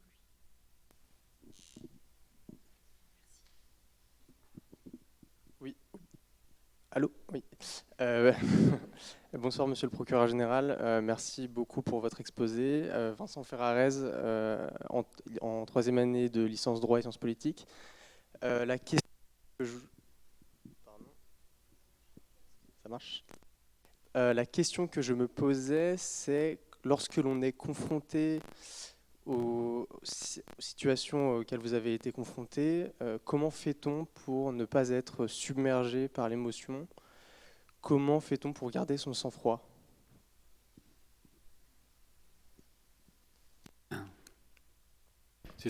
C'est toujours une question qui revient beaucoup, ça l'émotion. Bon, les magistrats, il y a comme... Vous évoquiez l'humanité, on est en permanence dans l'humain, on est en permanence en contact avec des situations humaines difficiles, vécues par les gens sur les cas desquels on doit statuer. Moi, j'ai toujours pensé qu'il ne faut pas la rejeter, l'émotion. On est des hommes, on est des femmes, on reste des hommes et des femmes, et on a le droit d'avoir des émotions. Donc le vrai problème, c'est de savoir si on en a, comment les gérer. Voilà. Et je pense que le problème, c'est effectivement l'émotion, on va l'avoir, on ne pourra pas la rejeter. La dimension, le vrai problème, c'est de savoir la maîtriser et d'arriver à un fonctionnement qui soit tel que ce n'est pas l'émotion qui va susciter la décision que vous allez prendre, parce que ça, je pense que ça serait une mauvaise décision. Il ne faut pas donc faire comme ça, il ne faut pas être inondé par l'émotion, il ne faut pas la rejeter non plus, parce que je pense que ressentir de l'émotion par rapport aux situations, c'est aussi la marque qu'on est capable d'appréhender une situation compliquée avec la sensibilité nécessaire. Je pense que même ça fait un bon juge d'avoir la sensibilité des situations et l'intelligence des situations. Donc ce qu'il faut, l'enjeu, c'est essayer de la maîtriser et peut-être de la mettre au service de sa raison. Voilà. Alors ça, après, c'est pas facile. Il n'y a pas de recette. Je pense que chacun a son office individuel. Chacun gère chacun gère un peu comme il peut.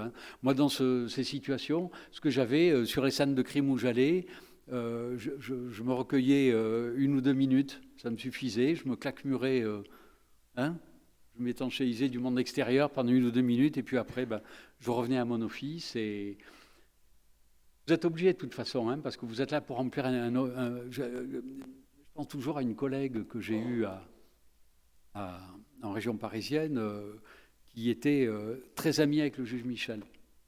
Elle était à la permanence du parquet de Marseille, et un jour, elle est appelée avec sa collègue pour un assassinat sur le boulevard du Prado, je crois. Elle arrive sur place, et elle ne savait pas sur quoi elle allait tomber. Elle est tombée sur son collègue qui venait d'être abattu. Vous êtes obligé, de toute façon, ça fait partie de l'office professionnel, hein, il faut le surmonter, puis c'est comme ça. Vous devez appliquer des règles, veiller à certaines précautions, donc il faut vous remettre dans cet office et arriver à surmonter tout ça. Voilà. C'est des choses aujourd'hui on sensibilise beaucoup les auditeurs à l'école là-dessus, et on essaie de leur tenir le discours que je vous tiens. Tout moins bien, mais je vous dis comme je le ressens. Je vous oublie pas, mademoiselle, et je vous ai vu, madame, pardon, je vous ai vu également. Je voudrais juste avant rebondir sur la première question. Pardon, les étudiants savent que je leur donne des numéros par ordre de levage de main.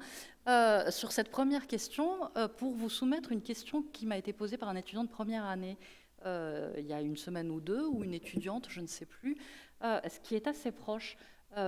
Quand les juges doivent se prononcer sur des affaires extrêmement médiatisées. La question qui m'a été posée, c'est comment restent-ils impartiaux ? Ce n'est pas une question d'émotion, c'est justement dans cet office, dans cette application des règles de droit, du point de vue de l'impartialité attendue d'eux, est-ce que la pression médiatique est susceptible d'avoir une influence sur l'impartialité du juge ? Oui, je pense que oui. Alors, oui. Est-ce que c'est sur le terrain de l'impartialité ou est-ce que c'est sur le terrain de la résistance à la pression ? C'est effectivement des circonstances dans lesquelles, je pense que ça m'est arrivé quelquefois, comme ça a dû arriver à nombre de collègues, hein, c'est que vous êtes dans des situations compliquées, vous sentez bien qu'il y a une pression qui pourrait conduire à prendre telle décision. Malheureusement, la règle de droit et le dossier que vous avez ne vont pas vous amener à prendre la décision que peut-être l'opinion publique attend, mais à en prendre un autre. Je pense que ça fait peut-être davantage appel à cet impératif de courage qu'il faut avoir et qui, effectivement, va conduire à... C'est pour ça que je dirais que c'est plus en termes de courage que d'impartialité, moi, dans mon esprit, en termes de fonctionnement. Mais bon, peut-être que je me trompe, hein. Reprenons le cours normal. Alors, d'abord, c'est aussi, c'est vrai qu'être magistrat, c'est aussi la nécessité d'avoir le courage de prendre des décisions qui ne vont pas forcément plaire à tout le monde, hein. Bon, au parti, de toute façon, en général, il y a un ingrat et un mécontent, hein, comme on dit, mais après, en termes d'opinion publique, mais de l'autre côté, vous êtes là pour appliquer la règle de droit, hein. Bonjour monsieur, merci. Ma question va se rapprocher de la question qui a été posée par mon camarade juste derrière. C'est pendant les temps de crise, parce que les magistrats, être magistrat c'est une fonction, mais c'est aussi un être humain qui est derrière. Est-ce que vous êtes suivi psychologiquement ? Alors, est-ce qu'il y a des aides psychologiques qui sont mises en place ? La réponse était non, mais avec les attentats, on l'a été. Parce que quand je m'en suis rendu compte sur les attentats de Charlie Hebdo, on a vu quand même des choses assez épouvantables, aussi bien sur les scènes de crime que sur les scènes d'autopsie médecine légale, surtout qu'on avait des tas de collègues qui étaient venus nous renforcer. Ça va donner un exemple à ceux qui connaissent un peu la pratique judiciaire. On avait étoffé l'équipe, on assistait à toutes les autopsies, mais ce n'est pas des gens de la section terroriste ou des sections criminelles qui assistaient aux autopsies. Celles qui avaient assisté aux autopsies, c'était des magistrats du service civil. Donc pour vous dire le choc que ça avait pu représenter pour elles de voir ça pendant plusieurs jours. Donc on s'est rendu compte effectivement qu'il y a un certain nombre de collègues qui n'allaient pas bien. Et en fait, moi j'ai profité moi je n'allais peut-être pas très bien non plus d'ailleurs, mais il y avait des collègues qui n'allaient pas bien du tout. Dans un parquet, c'est une équipe, on se parle beaucoup, hein, on se soutient, et donc on s'en est rendu compte. Et on a eu une opportunité 2 jours après je crois que c'était le jour où on identifie 2 jours après l'hypercachère ou 3, la ministre vient faire une visite à la section C1, donc la section antiterroriste, et tout de suite, on a posé la question. Donc, je lui ai dit, Madame la ministre, est-ce qu'on peut avoir un suivi psychologique? J'ai des collègues qui ne vont pas bien, et je pense qu'il faut les suivre. Et le ministère a été particulièrement efficace, puisqu'on a eu, dans les heures qui ont suivi, la désignation d'une psychologue, et 2 jours après, on a été une dizaine à passer donc entre les mains de la psychologue. Voilà. Alors, c'est pas un exercice facile, parce qu'il y a beaucoup d'autocensure par rapport à ça. Comme souvent dans les administrations, les gens ne se manifestent pas parce qu'ils ont peur que dire qu'on ne va pas bien, ça peut être assimilé comme une marque de faiblesse. Donc on ne dit pas. Donc on a pris le parti, les chefs, de donner l'exemple. Donc c'est moi qui suis passé le premier, des adjoints, des chefs de section, et du coup on y est allé. Et il y a quand même eu 2 magistrats qui ont eu droit à un suivi au long cours. Donc suivi psy. Donc d'où la pertinence de votre question. Bonsoir, merci pour votre présence. Je m'appelle Ouya Moudaf, je suis en 2e année en droit à la faculté Jean Moulin. J'avais une question, vous avez beaucoup abordé comment dire? Ah, je suis ici, monsieur. En bas. Ici. Pardon. Oui. J'étais en train de... Oui, je disais que lors de votre allocution, vous avez beaucoup abordé le contexte de crise du fait des attentats terroristes, mais moi, je voulais davantage aborder la crise sanitaire.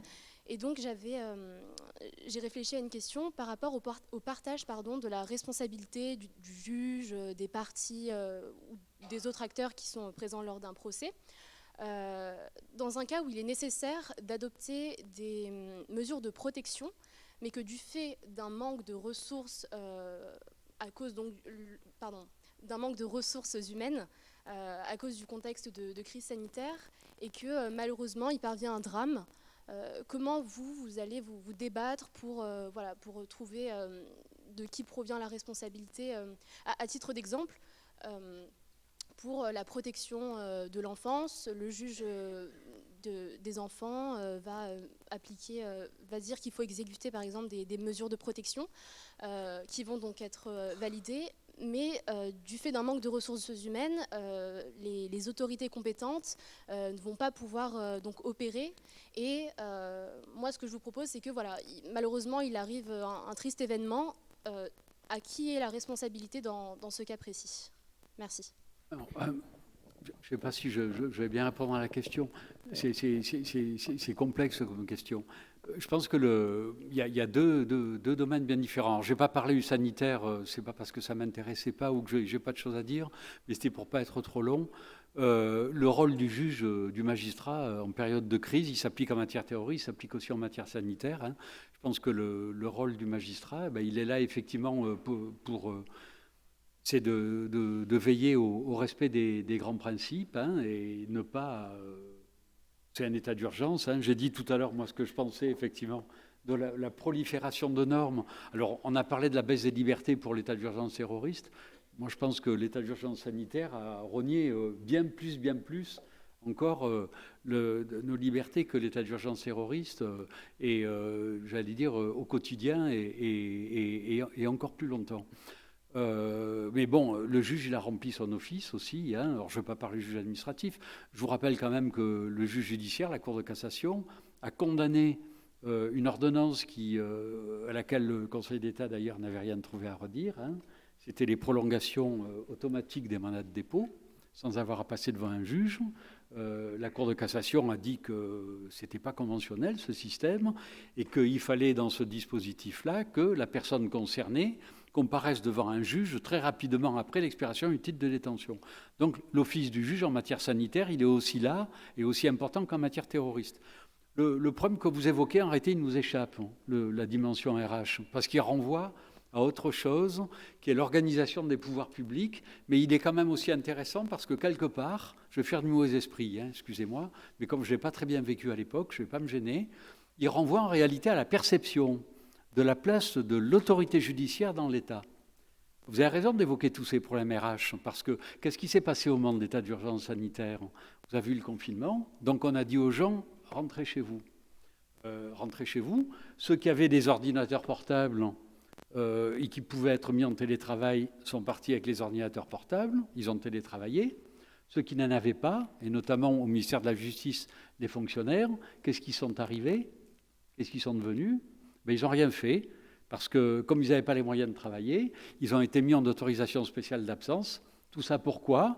Parce que vous avez dans l'organisation des pouvoirs publics au moment de ces périodes de crise un volet qui est très important, qui est celui de la détermination des personnels prioritaires. C'est-à-dire qu'on va déterminer au sein de l'État quels sont les services dont l'État a besoin pour fonctionner au quotidien.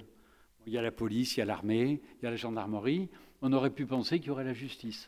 C'est important d'y être dans ces personnels prioritaires, parce que si vous êtes personnel prioritaire, vous êtes maman, vous avez des petits-enfants, ben vous avez un droit de les faire garder à l'école. Et si vous pouvez faire garder à l'école, ben vous pouvez aller travailler. Le problème, c'est qu'à cette époque-là, la justice n'était pas parmi les personnels prioritaires et n'y a pas été pendant les 2 années de confinement.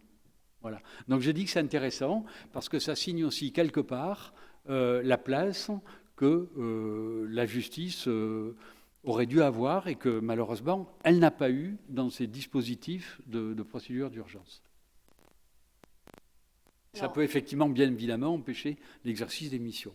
D'ailleurs, les problèmes de RH que j'évoquais ont fait que les tribunaux qui avaient déjà des stocks massifs à raison des retards pris, à raison de la grève des avocats, ont vu leur stock encore augmenter à cause du confinement.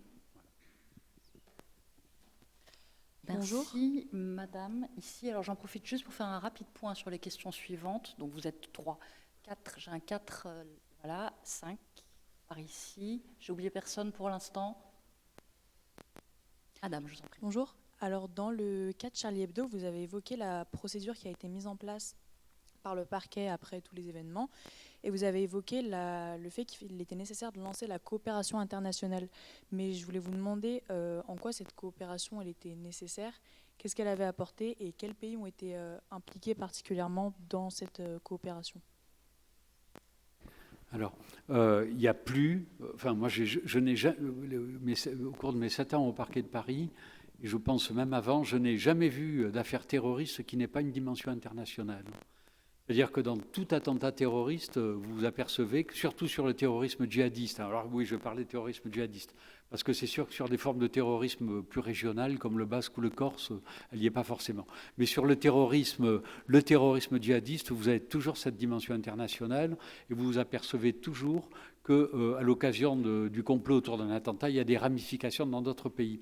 Donc l'expérience montre en réalité que l'entraide pénale internationale dans les investigations de l'enquête peut constituer un facteur de réussite ou d'échec de l'enquête. Et vous pouvez avoir des dossiers qui vont être boostés et considérablement améliorés grâce à l'entraide, alors que d'autres vont être purement et simplement bloqués, avec des entraides qui n'avanceront pas, parce que malheureusement, vous tombez avec des pays qui n'ont pas envie de travailler, ou qui n'ont pas des structures suffisamment fiables pour travailler correctement. Alors, pour vous donner un exemple, Charlie Hebdo, la dimension internationale, où est-ce qu'elle est? Le tueur de l'hypercacher, Mehdi Koulibaly, il a envoyé sa femme avec 2 sbires à Madrid pour qu'elle prenne l'avion pour partir en Turquie. Donc il y a tout de suite des choses à faire avec les Espagnols. Sur vendredi 13, comment ça se passe? On fait tout un travail de téléphonie sur le Stade de France. On fait du travail de téléphonie par rapport à vendredi 13. Et entre le bornage du Stade de France, on arrive à se rendre compte qu'il y a un appel du Stade de France et le boîtier trouvé devant la poubelle du Bataclan qui renvoie une cellule téléphonique identique en Belgique. Et puis il y a la Polo qui est louée en Belgique. Donc clairement, il faut tout de suite travailler là-bas. Donc qu'est-ce qu'on a fait? Dans les heures qui ont suivi, je crois que dans la nuit, on avait de mémoire, dans la nuit, on a envoyé 3 ou 4 demandes d'entraide pénale internationale à nos collègues belges. Et dans le week-end, on avait pris la décision de faire une enquête commune d'enquête immédiatement. Pour vous donner un exemple qui va vous parler, le vendredi 13, c'est une enquête qui concerne 13 pays européens, plus Eurojust et Europol. Donc vous avez 15 partenaires. Donc c'est absolument colossal. Donc ça vous montre bien que la dimension internationale, il faut la prendre vite et même immédiatement si vous avez des choses. Sinon, vous prenez le risque de ralentir ou de paralyser votre enquête. C'est vraiment une dimension majeure aujourd'hui. D'où les relations qu'on avait avec Eurojust. À l'époque, au parquet de Paris, on avait les relations avec Eurojust qui faisaient que chaque mois, on avait le membre français d'Eurojust, où l'un de ses adjoints venait au parquet de Paris, et il avait sa clé USB avec les coordonnées de toutes les enquêtes qui avaient été ouvertes dans le mois. C'est vraiment... c'est des vrais process qui étaient quasiment venus à un stade industriel. Il n'y a pas d'autre mot. Bonsoir. Alors, je suis étudiant en deuxième année de droit à la fac. Et ma question, en fait, rebondit sur une précédente conférence qui s'est tenue l'année dernière, où l'invité était Olivia Ronan, qui était l'avocate de Salah Abdeslam. Et entre autres, durant cette conférence, elle avait durement critiqué la peine de Salah Abdeslam. Et j'aimerais savoir, malgré votre droit de réserve, si malgré votre droit de réserve, vous aviez un avis sur la peine qu'il a eue, qui était de perpétuité incompressible, si je ne dis pas d'erreur.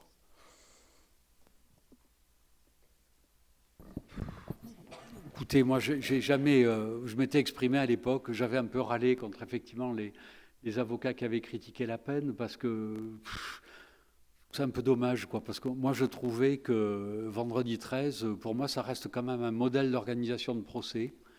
Je trouve que ça a duré des mois, que ça a quand même été bien organisé, que tout le monde a pu s'exprimer.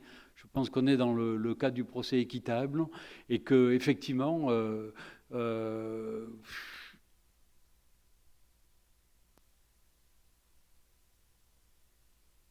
qu'est-ce que de toute façon, ils ont critiqué la peine maximale. Bon, si la peine maximale n'y avait pas été faite, on aurait critiqué d'une autre façon, parce qu'on aurait eu tout un tas de gens qui nous auraient dit que la peine n'était pas à la hauteur de l'horreur et de la gravité de ce qui avait été commis. De toute façon, c'est toujours critiqué. Moi, je trouvais qu'ils étaient un peu mauvais joueurs, les avocats qui avaient fait ça. Alors, ce qu'il faut voir, c'est que derrière après, je comprends, hein. Derrière ces critiques, il y a surtout, si vous voulez, l'application d'une théorie qui a été faite par la Cour d'assises spéciale, qui, on peut en penser ce qu'on veut. Hein. Moi, je reconnais tout à fait le droit à la critique, hein, parce que c'est vrai que c'est... le raisonnement a le mérite d'exister, mais c'est vrai qu'il est un peu limite. Il est fondé sur le fait que, compte tenu de tout ce qui s'est passé, il y a une sorte de coaction pour la totalité des scènes de crime, qui fait qu'à travers l'association de malfaiteurs et tout ce qu'il y a après, on peut imputer effectivement à Abdeslam une responsabilité sur la totalité de ce qui s'est passé. Bon, mais c'est le raisonnement juridique qui a été suivi. Alors après qu'il soit critiqué, moi, ce n'est pas vraiment une surprise, parce que ça renvoie de toute façon à tout un tas de critiques institutionnelles qu'il y a derrière, effectivement, le concept d'association de malfaiteurs en France, qui n'existe pas que chez nous. Hein. Les anglo-saxons, ils ont la conspiracy, hein. C'est à peu près la même chose. Ça consiste finalement à incriminer les gens avant qu'ils aient le temps de passer à l'acte, pour prévenir l'acte terroriste. Bon, après c'est vrai qu'on peut en discuter sur un mode philosophique. Est-ce qu'il faut attendre que les dégâts aient été faits et aller compter les morts pour intervenir? Est-ce qu'il n'est pas mieux, effectivement, à partir d'éléments objectifs et tangibles, d'intervenir en amont? C'est ça, en fait, que certains ont du mal aujourd'hui à admettre. Mais l'association de malfaiteurs terroristes, qui est utilisée en période de crise, mais même pas en période de crise, elle renvoie aussi à l'office du juge. Hein. Le magistrat, dans cet office, il faut qu'il soit rigoureux dans l'appréciation de l'infraction. On ne peut pas faire n'importe quoi. Hein. C'est pour ça que je citais tout à l'heure Tarnac.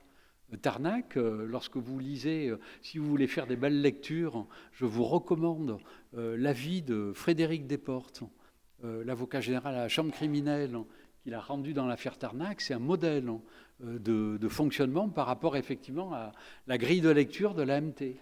Comment l'utiliser, comment la manier, quelles précautions prendre. On ne peut pas faire n'importe quoi non plus. Voilà. Après, moi, je reconnais le droit à la critique. Hein. Je conçois très bien que certains ne soient pas d'accord.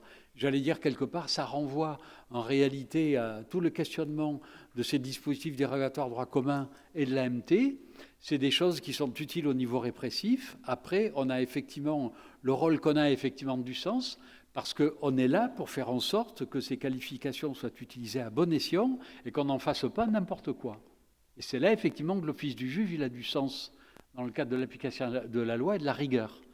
On ne peut pas faire n'importe quoi et on ne peut pas notamment détourner des textes qui ont été faits pour quelque chose en les utilisant pour autre chose. Et là, je pense que le rôle et l'office du magistrat, il a tout son sens. Madame.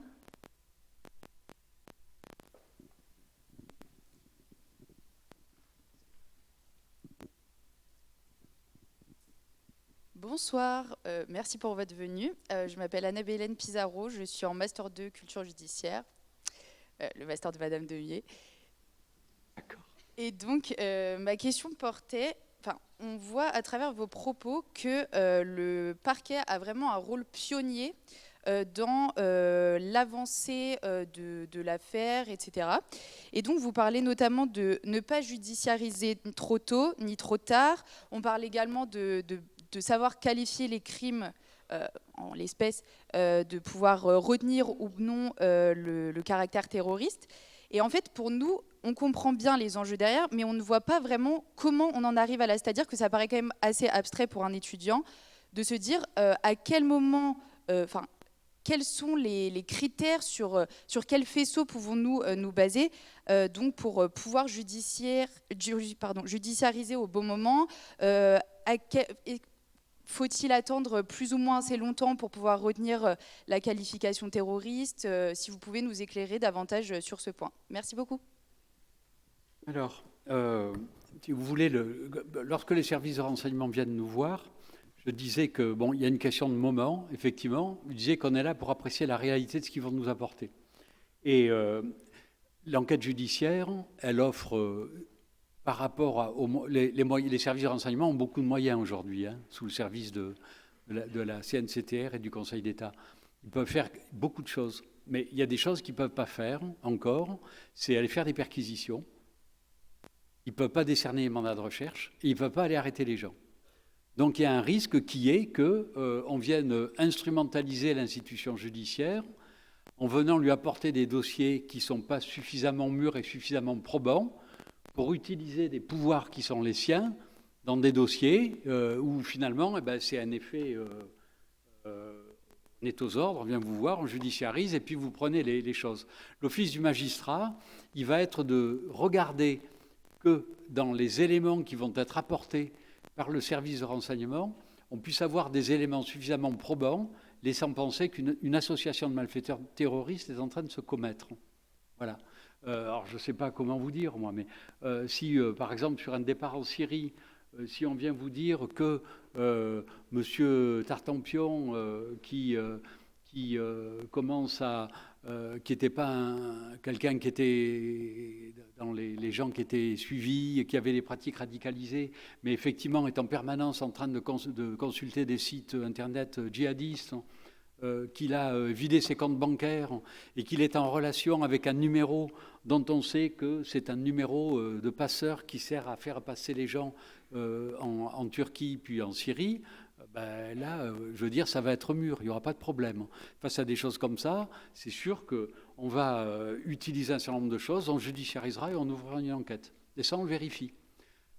Si, par exemple, vous avez des... Par contre, effectivement, c'est pour ça que je vous disais, je me souviens après Mera, après Force Analysa, il y a des enquêtes qu'on a refusées. Parce qu'on était venu nous voir avec des dossiers dans lesquels il n'y avait rien. Et où, clairement, on venait nous utiliser pour faire des perquisitions, pour, passez-moi l'expression, pour casser, en réalité, casser l'hypothèse, la lever. Voilà. Donc ça c'est difficile, il faut reconnaître. Et puis je vous disais, il y a aussi un terme... des fois, aujourd'hui, les services de renseignement peuvent avoir recours à on peut faire vous avez des infiltrations. Ça, effectivement, ça se fait effectivement en lien avec le parquet terroriste pour s'assurer effectivement que la provocation, c'est compliqué, parce que on peut provoquer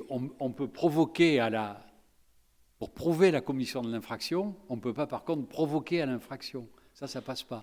Donc tout ça, c'est des liens. Et c'est pour ça que je disais que ça nécessite des liens fondés sur l'échange, et puis quand on peut, la confiance et la transparence. J'essaie d'être concret. Hein. Et c'est un grand sujet. Hein. Et la difficulté, ce que j'essayais de vous dire, c'est qu'on a vu dans des périodes de crise que la difficulté, elle existait réellement parce qu'en réalité, vous pouvez avoir une toute petite feuille de papier à cigarette entre les éléments du renseignement qui vont fonder l'enquête de renseignement et les éléments qui vont fonder l'AMT. Parce que l'AMT, c'est quand même quelque chose d'assez diffus. Et effectivement, le magistrat, il est là pour veiller à ce qu'il n'y ait pas d'abus, quoi. Merci.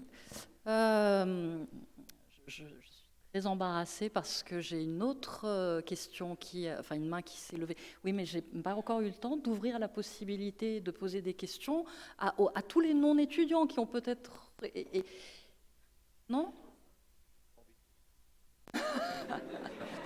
L'étudiante est ici, par là.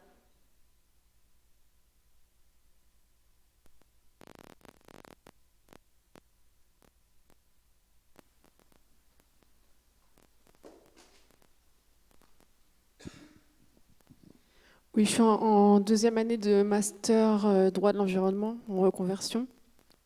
Ma question, c'est que là, on a parlé de crise terroriste, crise sanitaire. Moi, je voulais parler de crise climatique, environnementale. Je sais que vous avez pas mal travaillé sur la question de droit pénal de l'environnement.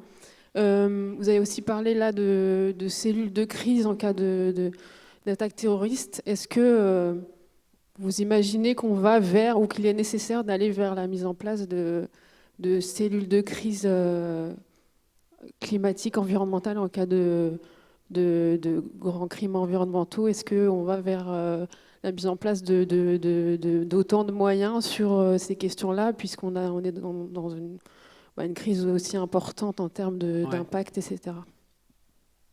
Alors, je ne sais pas si la période de crise climatique dans laquelle on vit doit se traduire par des cellules de crise. Je pense que des cellules de crise, s'il y en avait, ça pourrait être que par rapport à des événements absolument majeurs, hein, et qui poserait effectivement l'exercice des compétences judiciaires, hein, mais on pourrait imaginer un événement climatique majeur avec une saisine de l'un des deux pôles santé publique français et des dispositifs effectivement en normes pour exercer les compétences. Hein. Par contre, je pense effectivement que le droit, il doit aussi être au service de la planète et du climat, hein, et je pense que le magistrat a un rôle dans ces questions. Moi,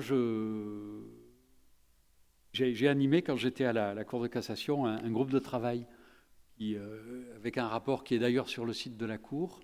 Comme je trouvais qu'il y avait un gros décalage entre le discours des pouvoirs publics et la réalité des enquêtes pénales et des poursuites dans cette matière, on avait fait un groupe de travail, magistrats, avocats, universitaires, pour faire des propositions et pour renforcer tout ça. Et je pense que le juge devra avoir un rôle plus important dans ces questions-là, effectivement, et le parquet. Je pense que le jour où les parquets français auront beaucoup plus de moyens, ce que je souhaite vraiment très fort, et qu'ils auront peut-être davantage de temps pour aller devant les juridictions civiles, les juridictions commerciales, les juridictions sociales. Il y aura aussi un enjeu environnemental. Et vous savez de toute façon qu'aujourd'hui, dans le Code de l'environnement, un parquet a le pouvoir de faire un référé devant le juge des libertés de la détention, hein, pour faire prescrire certaines mesures et arrêter certains dommages. Je pense que c'est vraiment un sujet qui mériterait qu'on s'y investisse davantage le jour où on en aura les moyens. Donc je pense que c'est vraiment un domaine qui sera certainement beaucoup plus visité et sur lequel il faudrait effectivement créer des choses. Hein. Alors, je vous disais, environnemental, on peut imaginer des événements majeurs. Je pense que si demain, il y avait il ne faut pas les souhaiter, hein, des nuages Tchernobyl ou des grandes catastrophes climatiques, la justice aurait certainement son mot à dire. Il faudrait peut-être aussi réfléchir à d'autres modes d'intervention. Un dommage climatique qui peut concerner plusieurs pays. Et c'est la raison pour laquelle, dans le rapport qu'on avait déposé, on préconisait, nous, l'octroi de compétences au parquet européen. Justement pour des dommages qui excéderaient largement, compte tenu de leur gravité, de leur étendue, les seules compétences d'un parquet national. Voilà. Donc je pense qu'il y a sûrement des choses à faire et que le problème est posé. Je vous remercie infiniment. Je pense que nous aurions pu rester ici, échanger la soirée, toute la nuit. Mais mon office en tant qu'animatrice de la discussion est également d'appliquer les règles et de respecter les règles. Je vais donc me soumettre à la règle du temps. Et une dernière fois, vous remercier très chaleureusement pour cette magnifique conférence et ces magnifiques échanges.